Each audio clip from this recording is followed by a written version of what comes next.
Ya, suara Tuhan untuk menembus kebisingan. Suara Tuhan yang begitu indah datang kepada Nabi ketika dia berada di bawah pepohonan. Haleluya. Dan suara itu berkata kepada Nabi, ketika engkau kelak, haleluya, ada suatu tugas untuk kau lakukan untuk aku. Haleluya, glory. Dan suara itu memperingatkan dia supaya dia jangan merokok, ya, meminum minuman keras dan mencemarkan dirinya. Haleluya. Suara Tuhan selalu menembus di dalam jiwa dan pikiran kita, sehingga menyisihkan kebisingan tentang dunia. Bisikan-bisikan daripada yang datang daripada kiri, yaitu bisikan iblis, bisikan duniawi yang tidak berdampak di dalam firman yang ada di dalam jiwa panduan kita. Haleluya. Itulah sebabnya kita semakin dekat berjalan kepada Kristus, karena kita tahu tujuan kita adalah untuk bertemu dengan Tuhan kita. Haleluya. Jadi kita ditebus Tuhan untuk supaya berjumpa dengan Dia. Amin. Bukan supaya berjumpa dengan iblis. Tetapi apakah ada orang yang berjumpa dengan iblis di neraka? Haleluya. Dan juga malaikat-malaikatnya, mereka juga orang-orang fasik akan berjumpa dengan iblis di neraka. Tetapi mempelai wanita akan berjumpa dengan Kristus di tahtanya, di kerajaan yang kekal. Haleluya. Itulah sebabnya bukan mudah untuk melakukan firman Tuhan. Merakit bom, pesawat, mobil, ya, mobil tanpa setir sesuai dengan nubuatan Nabi, prediksi Nabi, semuanya sudah genap. Haleluya. Karena ini adalah akhir zaman. Semuanya itu bisa dilakukan manusia. Tetapi yang paling sulit dilakukan manusia adalah melakukan kehendak Bapa yang di surga. Melakukan firman. Karena firman bukan berasal daripada dunia, tetapi firman berasal daripada surga. Di mana Tuhan berada, disitulah firman. Bahwa firman ada di dalam Kristus, dan firman sendiri adalah Kristus. Jadi bukan mudah untuk melakukan. Haleluya.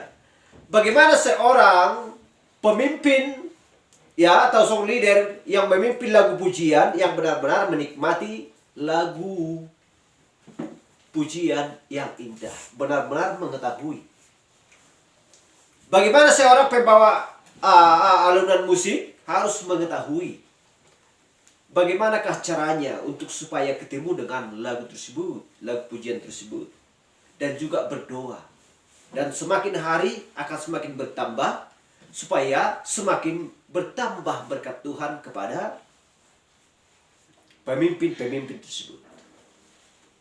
Haleluya. Supaya tidak tetap di kelas 1.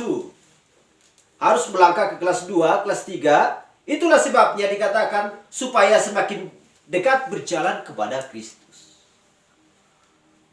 Haleluya. Bukan hanya berdiri di tempat saja sebagaimana gereja organisasi, hanya di situ-situ aja.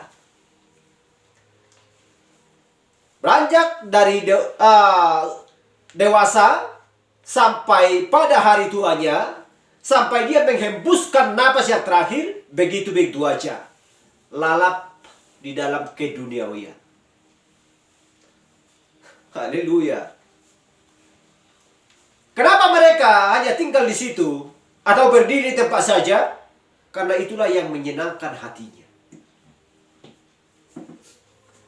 Kita lihat orang-orang tua di zaman sekarang ini, di kedai main judi aja, sampai terakhir menghembuskan napasnya terakhir. Di kedai saja main judi, di kedai saja mabuk, minum tuak, dan lain sebagainya, minum alkohol dan lain sebagainya. Pergi memancing pada hari Minggu. untuk beribadah. Kenapa malas? Gak ada seorang contoh pun di dalam gereja tersebut. Contoh bukanlah mudah. Penatua, pendeta, apakah mereka bisa contoh? Mereka aja tinggal duduk di kedai, pulang dari gereja main judi, ya, dan melakukan keinginannya sendiri, bukan keinginan Kristus. Jadi mereka hanya tinggal di situ saja. Tetapi bagi mempelai wanita, itulah tandanya harus selalu berjalan dekat, semakin dekat kepada Kristus. Amin. Dari A harus mengetahui sampai Z.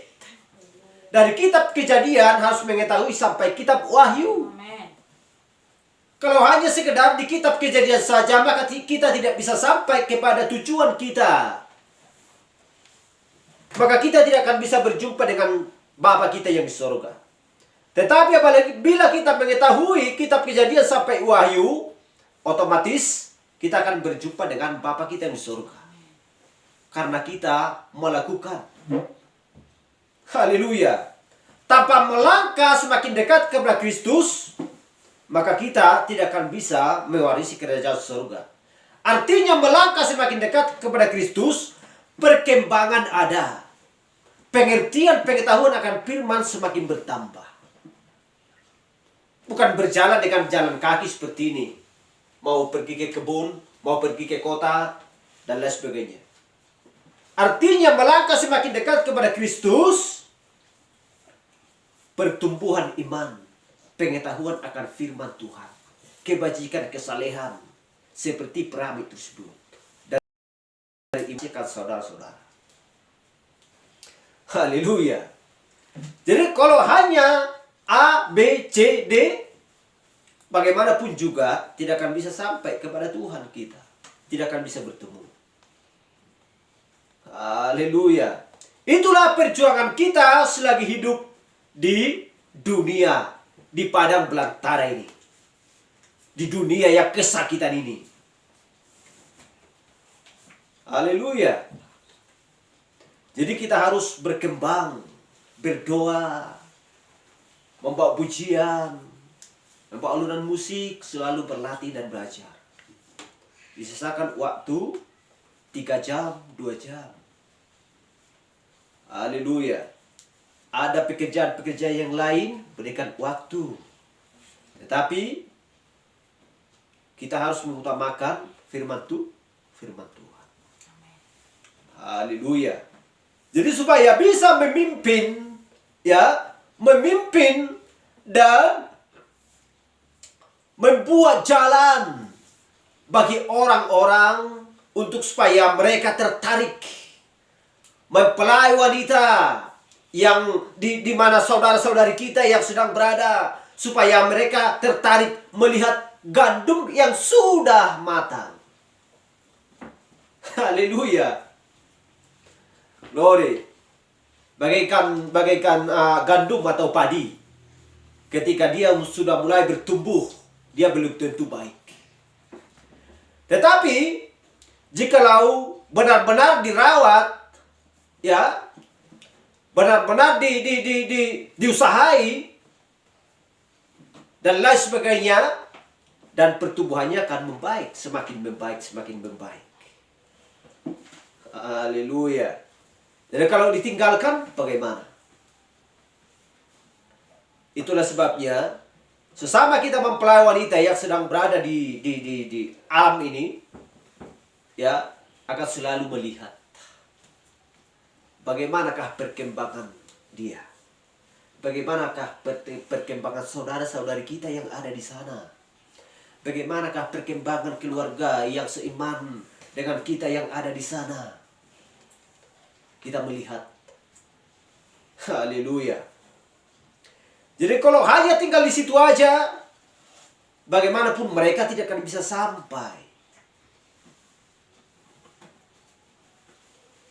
Haleluya. Itulah sebabnya dikatakan jangan mendukakan Roh Kudus. Karena orang-orang yang fasik, ya, pekerjaannya adalah untuk melakukan dosa siang dan malam. Jadi nggak ada sistem bahwa mereka mendukakan Roh Kudus. Haleluya. Karena mereka sudah menjadi anak kebinasaan sebelum dasar dunia ada. Tetapi bagi orang yang sudah mengerti firman, akan selalu berkembang. Akan selalu mengerti bagaimana caranya supaya saya bisa di kelas ini. Kelasnya semakin naik, kelasnya semakin naik. Hal yang sama juga ketika berada di sekolah, lalu guru mengajar dari depan, diterangkan, dia berusaha untuk supaya muridnya yang paling pintar daripada murid-murid yang lain. Tetapi guru melihat bahwa murid-muridnya sedang bandal, tidak berusaha untuk merebut juara Ponimat, juara 2, juara 3, maka si guru pun mulai malas. Stres untuk memikirkan muridnya. Kenapa? Karena begitu selesai pengajaran, pulang dari sekolah, keluar dari pintu, maka mereka lupa dari pelajaran tersebut. Tetapi bagi orang yang pandai dan bijak, sampai ke rumah, apakah pelajaran saya tadi? Pelajaran yang diajarkan oleh guru. Maka dibuka catatannya, dibahas, oh begini rupanya pengertiannya. Tunggu suatu saat, ketika ditampilkan pelajaran dari depan, saya akan menangkap dan cepat menjawab pertanyaan tersebut. Maka dia akan mendapatkan juara. Haleluya. Hal yang sama juga ketika kita mendengarkan firman, apa yang dikatakan, harus kita benar-benar mengerti tujuan firman itu apa. Karena tujuan firman bukan untuk dunia, tetapi hanya untuk palungan kita. Palungan kita di dalam jiwa kita. Haleluya. Untuk membawa kita kepada keselamatan. Haleluya. Bukan hanya sekedar untuk mendengar seperti gereja-gereja organisasi. Haleluya. Jadi kita harus benar-benar mengerti apa yang kita dengar. Karena pengajaran daripada firman, daripada nabi, di akhir zaman, semuanya adalah sempurna. Baik, kita sudah mendengar bagaimana tentang pembahasan kita minggu kemarin. Dan akan saya jelaskan sekali lagi. Amin. Supaya kita benar-benar mengerti. Ya, karena banyak pertanyaan. Ada pertanyaan-pertanyaan yang tidak bisa didapatkan oleh orang-orang yang tidak menerima firman di akhir zaman. Orang-orang tidak mengerti pesan yang disampaikan oleh Nuh kepada orang-orang banyak. Sehingga mereka musnah. Haleluya. Sama juga di zamannya Musa. Mereka hanyut ditelan oleh air. Haleluya. Sehingga mereka tidak sampai ke tanah perjanjian. Karena mereka tidak mengerti apa yang disampaikan oleh Musa. Amin. Jadi barang siapa yang tidak mau mendengarkan dan menerima pesan di akhir zaman, mereka hanyut. Karena semuanya itu adalah Alkitab, bukan dongeng. Haleluya. Bukan hoak, tetapi nyata. Mari kita buka Alkitab kita yang tertulis di kitab Matius 28. 28 ayat 6.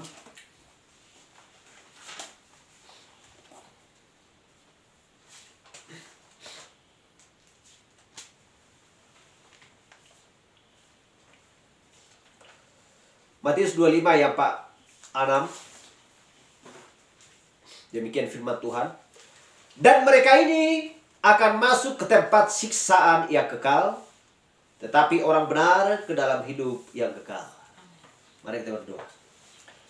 Kami terkasih dalam sorga, kami tahu Tuhan ketika pewahyuan datang kepada Petrus, dan engkau berkata bahwa di atas batu karang ini aku akan mendirikan jemaatku, bahwa alam maut tidak akan dapat menguasainya. Sehingga Petrus memegang kunci kerajaan tersebut. Bapak yang baik, kami tahu bahwa setiap mempelai wanita akan memiliki pewahyuan Tuhan, mengerti akan firman-Mu, membandingkan yang tidak benar dan yang benar. Bapa di surga, kami percaya Tuhan bahwa Engkau selalu mengurapi kami, memberkati kami Tuhan, membasahi kami dengan air yang sejuk. Itulah air kehidupan daripada Engkau Tuhan, yang Kuberikan bagi mempelai wanita-Mu. Terima kasih Bapa, pada waktu yang indah ini kami akan membacakan sebagian dari firman-Mu. Biarlah Engkau Tuhan mengurapi setiap kepala dan telinga kami. Dan kami membuka Tuhan hati dan pikiran kami, supaya Engkau Tuhan mengisi minyak seperti yang dilakukan kepada janda Sarafat, supaya hal-hal keduniaan Tuhan tidak ada dalam palungan kami, di dalam jiwa kami. Biarlah Engkau mengisi Tuhan roti kehidupan, air kehidupan dengan Roh Kudus. Terima kasih Bapa, terima kasih Tuhan. Kami akan percaya bahwa Engkau memberikan hikmat daripada surgawi pengetahuan akan firman-Mu, supaya kami Tuhan bisa melakukan dengan kasih-Mu yang sempurna, sehingga Engkau memberikan kekuatan bagi kami untuk melakukan kehendak-Mu. Terima kasih Bapa di surga. Kami berdoa dalam nama Yesus Kristus. Haleluya. Amin. Silakan duduk. Kita sudah membaca di Matius 25 ayat 46. Dikatakan di sana, dan mereka ini akan masuk ke tempat siksaan yang kekal. Dikatakan kepada siksaan yang kekal. Ada tempat, ya, tempat untuk menyiksa orang-orang fasik, ya. Tetapi juga ada dua penyiksaan. Disiksa yang dimaksudkan yang lain adalah untuk membersihkan mereka masuk ke tahta putih, ke pengadilan, penghukuman. Ketika mereka keluar dari situ, maka mereka akan memperoleh jubah putih, seperti 5 gadis bodoh. Dan juga seperti orang-orang Yahudi di luar daripada 144.000. Mereka masuk kepada penghukuman, penghakiman, tahta putih, untuk diadili. Demikianlah firman Tuhan. Dan orang benar masuk ke dalam hidup yang kekal. Aku berkata kepadamu, sesungguhnya barang siapa percaya kepadaku dan percaya kepada Dia mengutus aku, dia mempunyai hidup yang kekal. Dan mereka tidak turut dihukum, sebab sudah pindah dari dalam maut ke dalam hidup. Maut adalah keterpisahan daripada Allah. Ya, hidup adalah kekal. Haleluya. Sudah beranjak daripada kematian masuk ke dalam hidup. Haleluya. Siapa yang bisa bisa memindahkan? Siapa yang bisa memindahkan orang yang benar dari dalam maut ke dalam hidup? Hanya ada satu, yaitu Kristus lewat darahnya. Haleluya, hanya lewat darahnya. Tetapi dikatakan di sini bahwa mereka mendapatkan sisanya kekal. Padahal kita tahu bahwa arti kekal adalah tidak berkesudahan. Hanya orang yang percaya yang memiliki hidup yang kekal. Lantas kenapa dikatakan di sini bahwa mereka akan mendapatkan siksaan yang kekal? Dengan kata lain berarti mereka tidak akan bisa mati sampai selama-lamanya. Bila mereka tidak mati, berarti mereka hidup. Bila mempelai wanita orang-orang percaya tidak mati, berarti kita hidup. Amin. Berarti dengan kata lain, bahwa orang percaya dengan orang fasik sama-sama hidup. Sama-sama memiliki hidup yang kekal sesuai dengan firman. Itulah sebabnya pewahyuan datang kepada Petrus. Supaya dia membedakan dan mengerti bahwa Kristus adalah Allah dan Roh Kudus. Itulah sebabnya datang kepada kita pewahyuan supaya kita mengerti membedakan orang yang fasik, ya, orang mereka yang melakukan kejahatan mendapatkan siksaan yang kekal, dan juga orang yang benar masuk ke dalam hidup kekal. Kita mengerti firman tersebut dan membedakan. Itulah sebabnya pewahyuan datangnya kejaman kepada kita. Bahwa tidak ada orang yang fasik memiliki hidup yang kekal.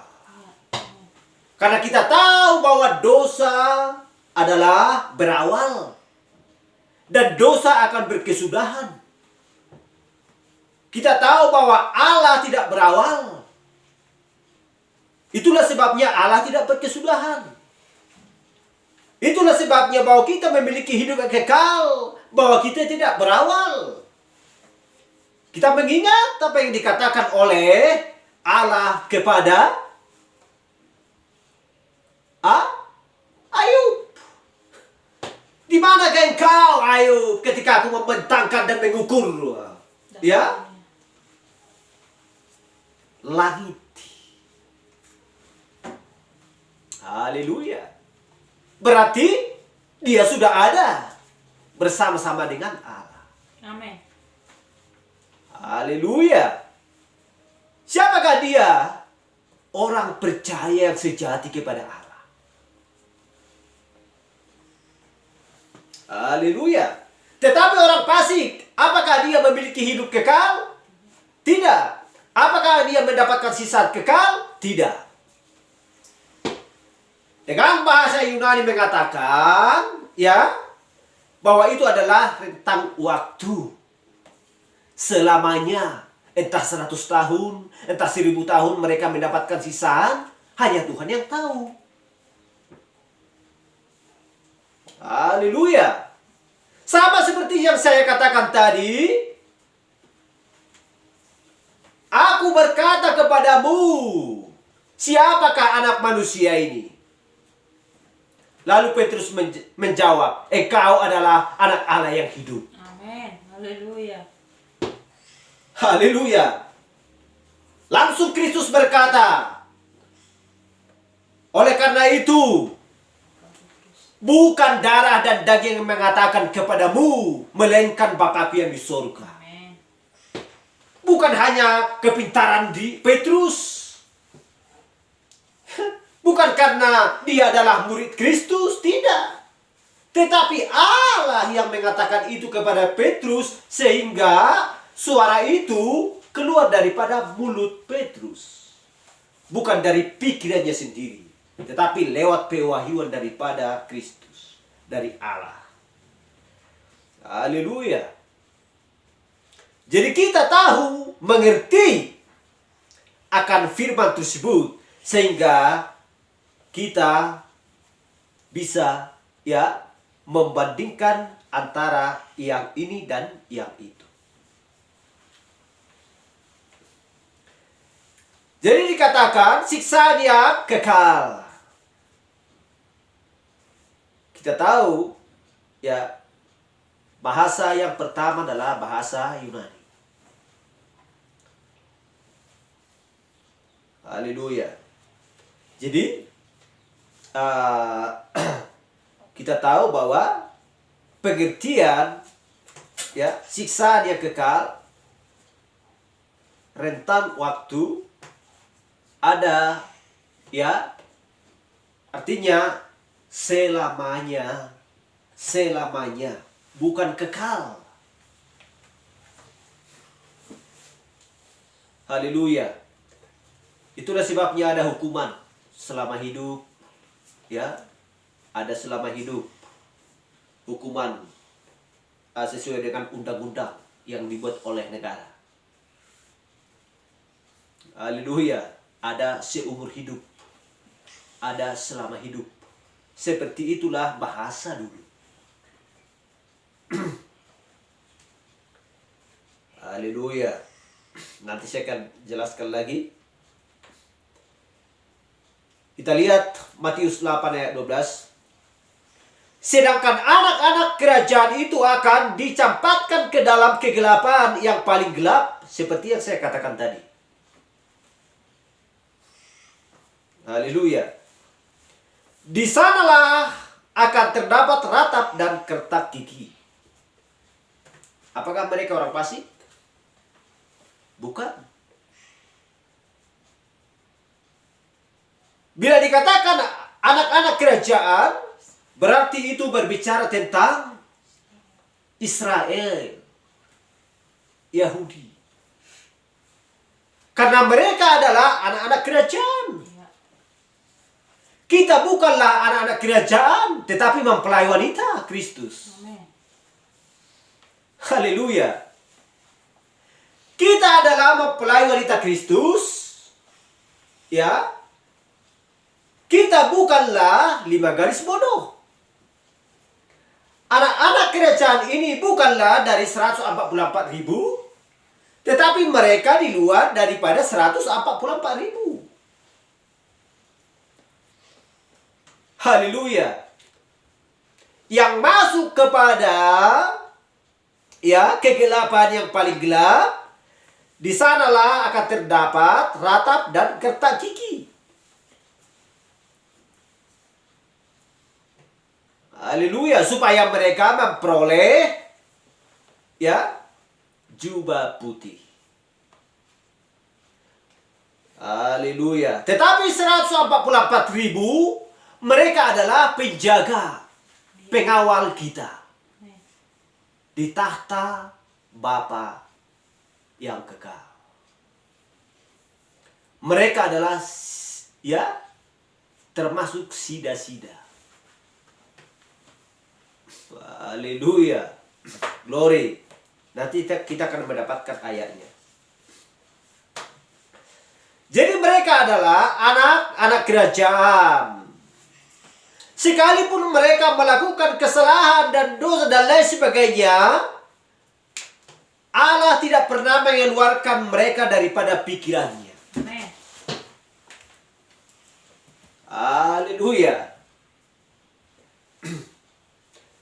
Bahwa Allah tidak pernah mengeluarkan mereka daripada pikirannya. Tetapi bagi orang yang jahat, orang-orang di luar daripada mempelai wanita dan juga 5 gadis bodoh, mereka akan mendapatkan kematian yang punah.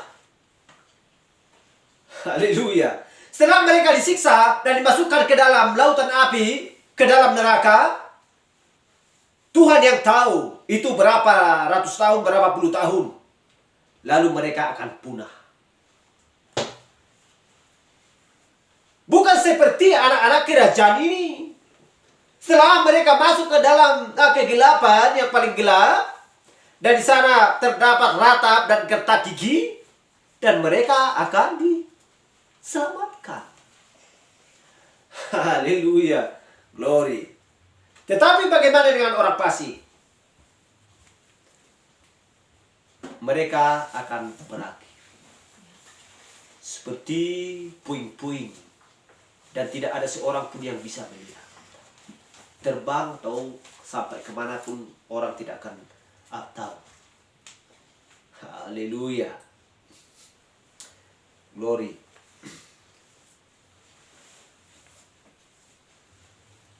Ya.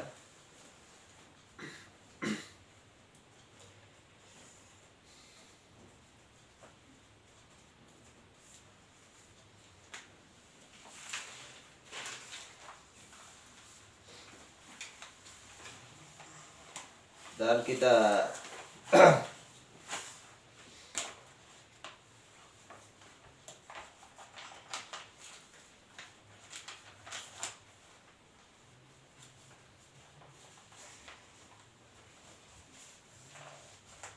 kita lihat di sini.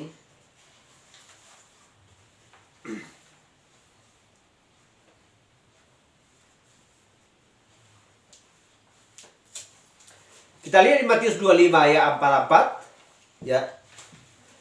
Lalu mereka pun akan menjawab dia, katanya, Tuhan, bila manakah kami melihat engkau lapar atau haus, atau sebagai orang asing, atau telanjang, atau sakit, atau dalam penjara, dan kami tidak melayani engkau? Maka ia menjawab mereka, Aku berkata kepadamu, sesungguhnya segala sesuatu yang tidak kamu lakukan untuk salah seorang dari paling hina ini, kamu tidak melakukannya juga untuk aku. Dan mereka ini akan masuk ke tempat siksaan yang kekal, tetapi orang benar ke dalam hidup yang kekal. Haleluya.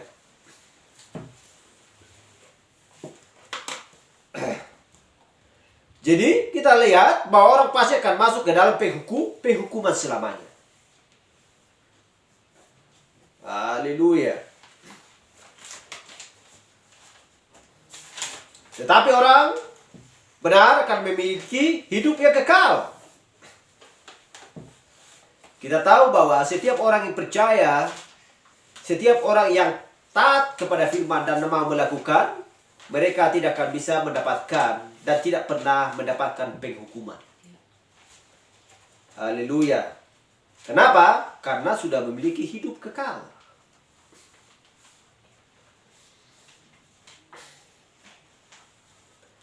Haleluya. Tetapi kita lihat, supaya kita tahu membandingkan, bahwa dikatakan tadi anak-anak kerajaan, sekalipun mereka mendapatkan kegelapan yang paling gelap, dan gertakan gigi dan tangisan, maka mereka akan diselamatkan. Amen. Mereka masuk ke sana hanya membuang noda yang ada di dalam pakaian mereka. Bukan pakaian seperti ini, bukan pakaian baju, tetapi pakaian, artinya pakaian adalah firman. Ada campuran di dalam firman yang ada di dalam hati mereka. Karena mereka selalu memegang hukum Taurat. Ya. Dan ada campuran di sana. Itulah maksud Kristus supaya disucikan, supaya hanya firman saja tinggal di dalam palungan tersebut. Supaya mereka hanya memakai firman saja. Sama seperti kita. Ya, ketika kita keluar daripada Mesir, ya, kita masih memakai firman dan juga pakaian yang tidak firman. Lalu ketika suara memanggil dengan bisikan yang kecil, yang sejuk, ya, datang kepada telinga, lalu kita mendengar seruan tersebut, hai anakku, keluarlah daripadanya. Lalu kita keluar Untuk supaya apa? Untuk supaya disucikan. Haleluya. Supaya kita tidak didapati nanti berkerut dan noda. Haleluya. Itulah sebabnya bangsa Israel dibutakan supaya kasih datang kepada kita. Yang dibawakan oleh saudara kita yaitu Rasul Paulus. Rasul Paulus adalah saudara kita, keluarga kita.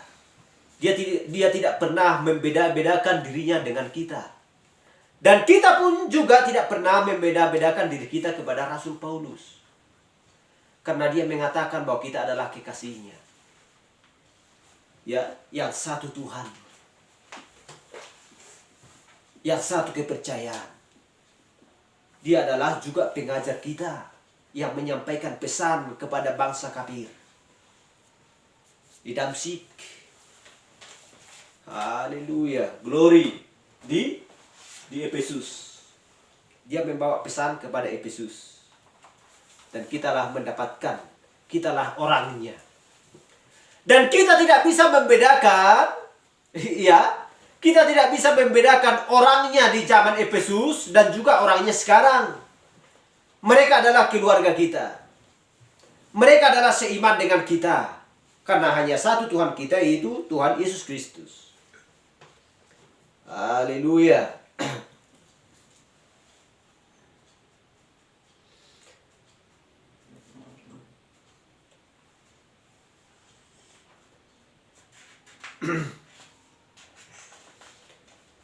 Sudah saya jelaskan minggu kemarin, ya.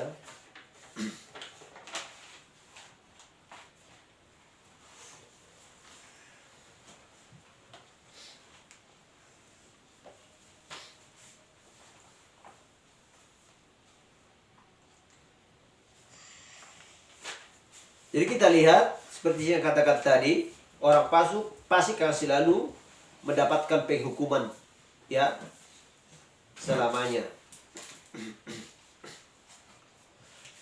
Kita tahu bahwa sepasti dosa memiliki permulaan, dosa kan memiliki kesudahan. Jadi kita tahu bahwa penghukuman memiliki permulaan dan penghukuman memiliki kesudahan. Dan kita tahu bahwa neraka dulu diciptakan bagi iblis dan juga malaikat-malaikatnya.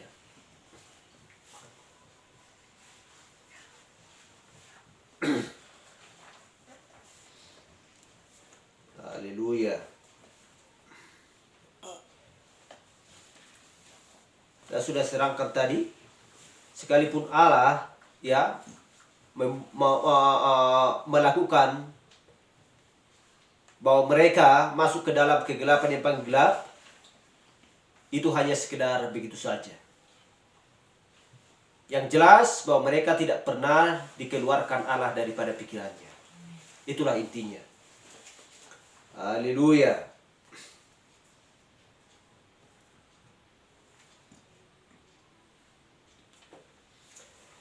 Sedangkan anak-anak kerajaan itu akan dicampakkan ke dalam kegelapan yang paling gelap. Di sanalah akan terdapat ratap dan gertak gigi. Matius 25:1. Pada waktu itu hal kerajaan surga seumpama 10 gadis yang mengambil pelitanya dan pergi menyongsong mempelai wanita. 5 di antaranya bodoh dan 5 bijaksana. Kita lihat. 5 yang bijaksana adalah benih tersebut. Tetapi yang bodoh di luar daripada benih tersebut. Haleluya. Tetapi, ya, itulah perbandingannya dengan 144.000 adalah pilihan Allah sebagai penjaga mempelai wanita di tahta tersebut. Dan yang masuk ke dalam kegelapan yang paling gelap tadi, itulah di luar 144.000. Sama seperti 5 garis bodoh. Tetapi 5 garis bodoh akan masuk juga kepada kehidupan yang kekal. Haleluya. Sedangkan gadis-gadis yang bijaksana itu membawa pelitanya dan juga minyak dalam buli-buli mereka. Kita tahu bahwa minyak adalah Roh Kudus. Bukankah kita tidak menerima Roh Kudus di akhir zaman? Haleluya. Itulah sebabnya tandanya bahwa kita menerima Roh Kudus di akhir zaman harus dibaptis di dalam nama Tuhan Yesus Kristus. Haleluya. Supaya memperoleh Roh Kudus. Kisah 2 ayat 38. Supaya mendapatkan karunia-karunia Roh Kudus. Dan juga dosa akan diampuni. Haleluya. Tuhan berkata, bukan hanya sekedar satu, ya, contohnya 10 tahun, 20 tahun, atau 1 masa, 2 masa. Bukan. 1 abad, 2 abad, bukan. Tetapi dikatakan bagi anak-anakmu, bagi keturunanmu. Dan juga bagi orang yang masih jauh, yaitu sebanyak yang dipanggil oleh Tuhan Allahmu, harus dibaptis di dalam nama Tuhan Yesus Kristus. Hanya Tuhanlah yang bisa menyucikan dosa. Bukan hanya sekedar pertobatan, dosanya harus diampuni. Haleluya. Itulah sebabnya datang di akhir zaman untuk pemulihan. Seperti kitab Yoel. Pohon tersebut harus dipulihkan kembali.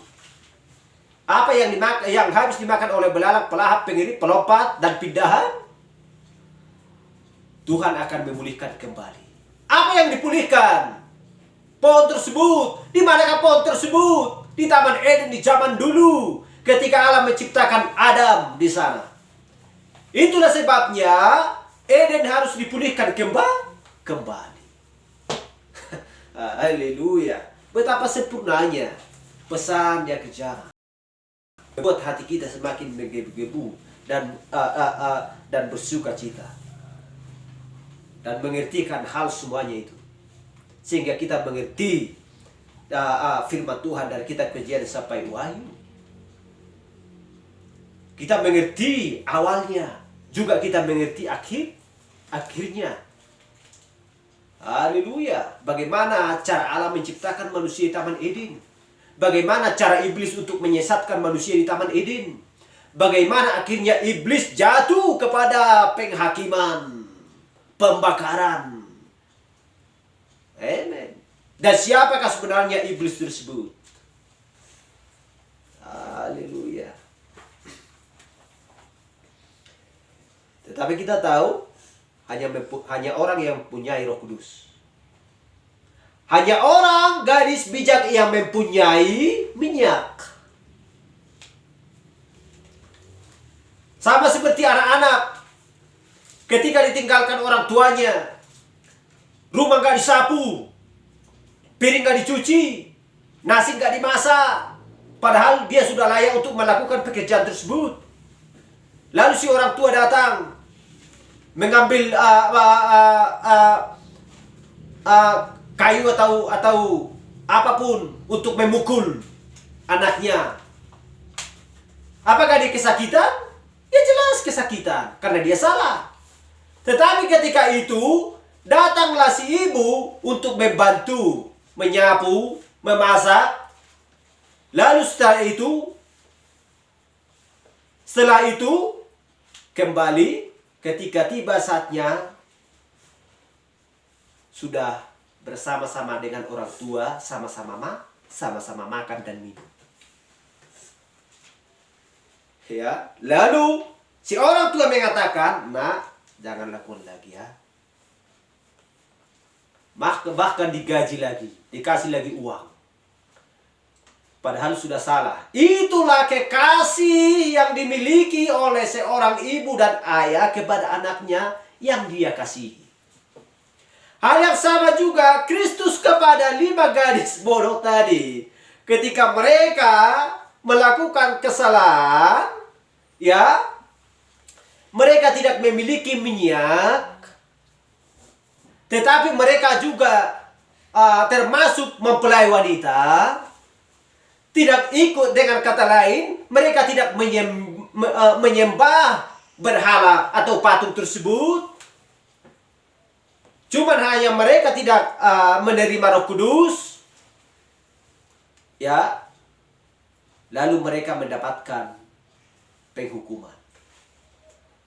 Seperti yang saya katakan tadi. Haleluya. Bukankah itu semuanya? Bukankah itu semuanya semuanya itu sudah ada dalam pikirannya Allah? Sebelum dasar dunia ada? Semuanya itu adalah programnya Tuhan. Haleluya. Glory.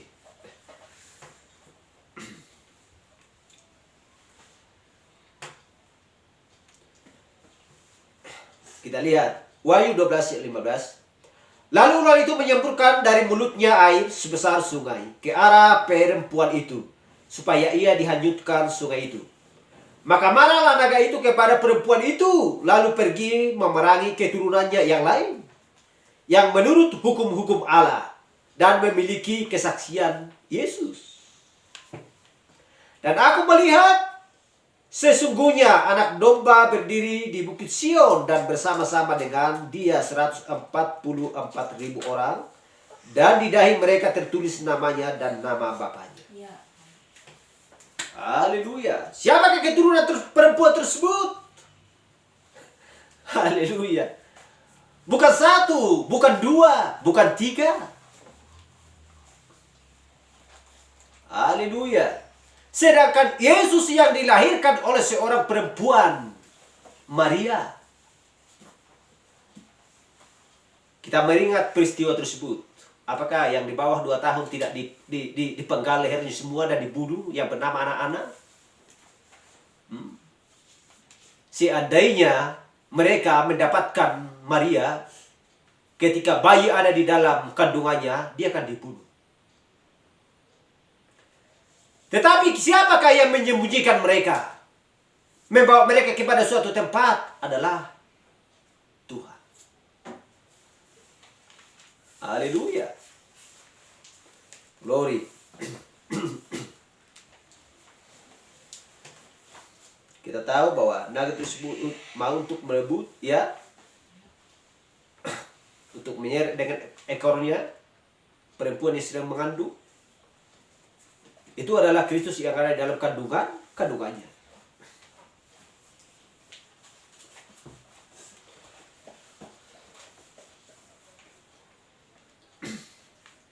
Jadi kalau tidak dapat yang ini, maka yang lain akan berusaha untuk dia dapatkan. Tetapi bagaimanapun juga, karena firman ada di dalam orang percaya, maka firman tidak akan bisa diambil oleh setan tersebut. Kenapa? Karena anak domba Allah sudah tersembelih. Sudah ditebus. Sudah ada penebusan. Dia sudah memegang kunci tersebut. Haleluya. Jadi dia hanya seperti tawon yang tidak memiliki sengat.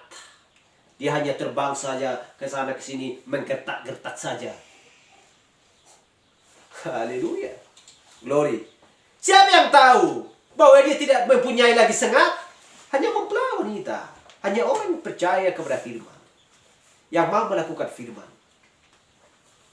Kalau tidak, orang yang tidak percaya kepada Kristus, bahwa dia, ya, bisa melakukan segala-galanya, yang menciptakan langit dan bumi dan segala isinya, maka orang tidak perlu takut. Takut kemana? Saya nggak mau sana. Soalnya katanya sering ada di sana kerasukan. Sering katanya ada di sana setan. Itu angker sekali. Ada setannya, banyak hantunya.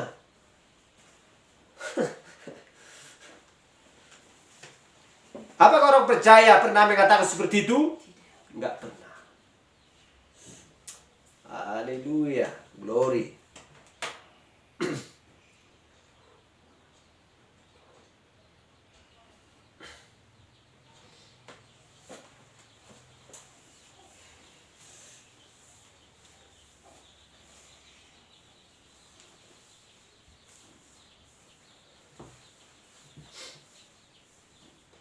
Jadi saya karena Saya jelaskan minggu kemarin sebagian. Wah, itu ya satu. Kemudian daripada itu aku melihat 4 malaikat berdiri pada keempat penjuru bumi, dan mereka menahan keempat angin bumi, supaya jangan ada angin bertiup di darat atau di laut atau di pohon-pohon. Haleluya. Ini berbicara adalah tentang perang.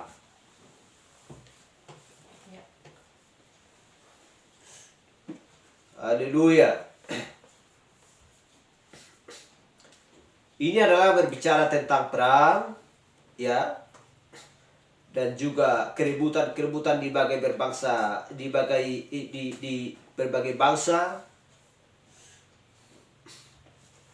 Tetapi dikatakan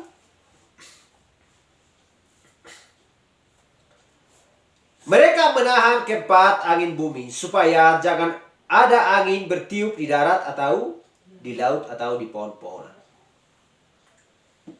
Haleluya. Karena masanya belum tiba, waktunya belum tiba. Kedatangan Kristus untuk kedua kalinya belum tiba.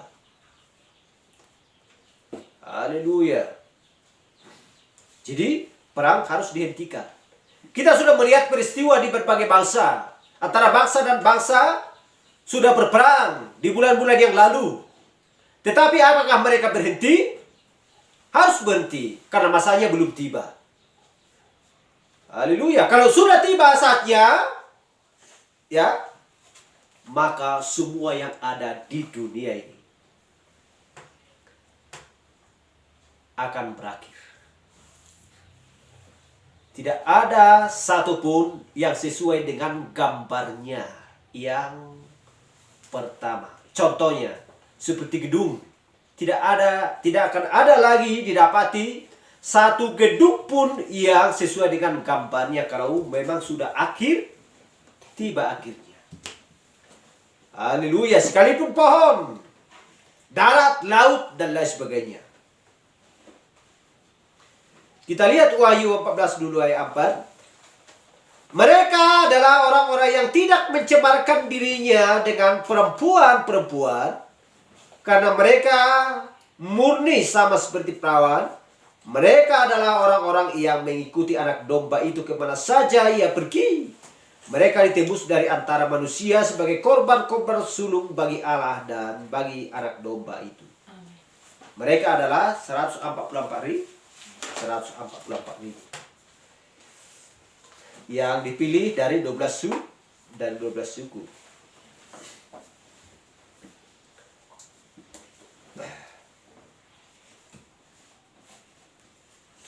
Haleluya.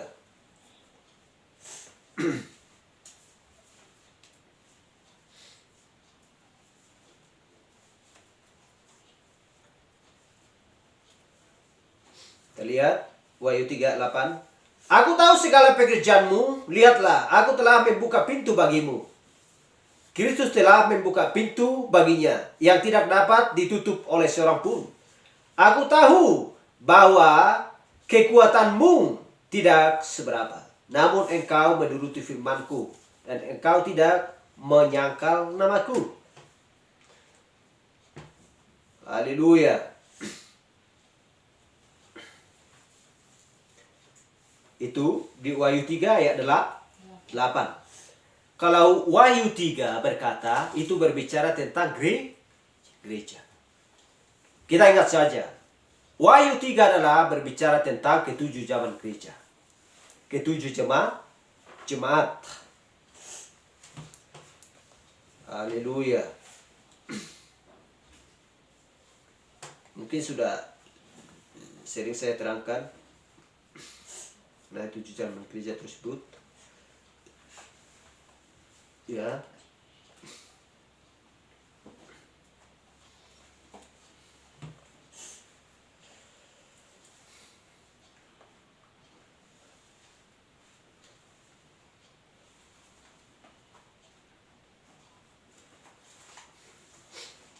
sudah saya terangkan minggu kemarin bagaimana bahwa itu tentang berbicara tentang juga ketujuh zaman gereja dan juga gereja-gereja di zaman ini. Haleluya.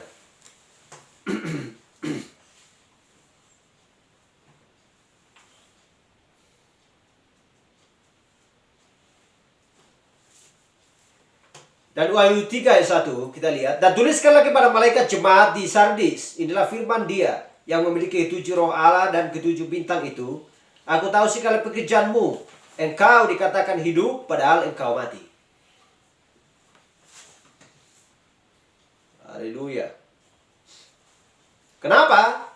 Karena mereka tidak mau, ya, Sardis. Mereka ini tidak mau menerima pesan di zamannya John Wesley. Smyrna tidak mau menerima pesannya di zamannya Martin.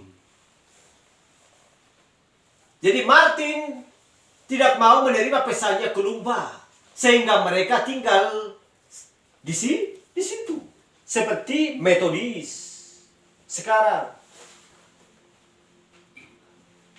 Haleluya. Jadi, ketika melangkah sampai zaman Laodikia, mereka ini tidak mau menerima pesannya di zaman Laodikia. Itulah ketinggalan mereka. Padahal engkau mati. Engkau dikatakan hidup padahal engkau mati. Kenapa mereka mati? Karena mereka tidak mau menerima pesan di zaman Laodikia.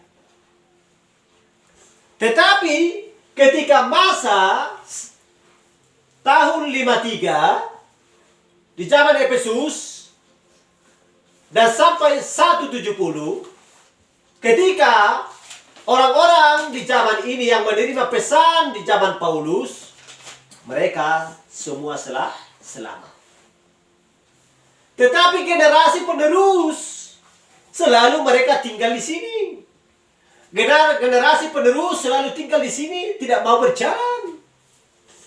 Apakah salahnya mereka berjalan semakin dekat kepada Laodikia dan juga sampai kepada pengangkatan? Itulah sebabnya seperti yang kita nyanyikan tadi, semakin dekat berjalan kepada Kristus. Amin. Haleluya. Masa hanya kereta tua saja di betul-betuli, sudah ada kereta baru. Alat-alatnya pun gak ada di toko. Haleluya. Jadi harus ada yang baru. Itulah sebabnya sedangkan Alkitab pun semakin hari semakin baru. Bagi orang yang mau taat belajar kepada Tuhan. Haleluya.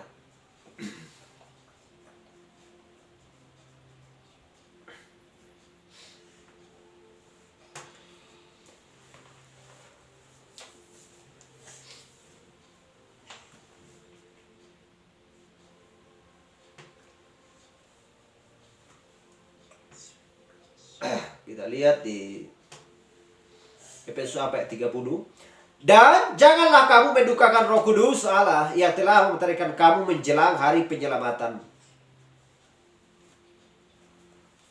Wahyu 7 ayat 1. Kemudian daripada itu aku melihat 4 malaikat berdiri pada keempat penjuru bumi, dan mereka menahan keempat angin bumi supaya jangan ada angin bertiup di darat atau di laut atau di pohon-pohon.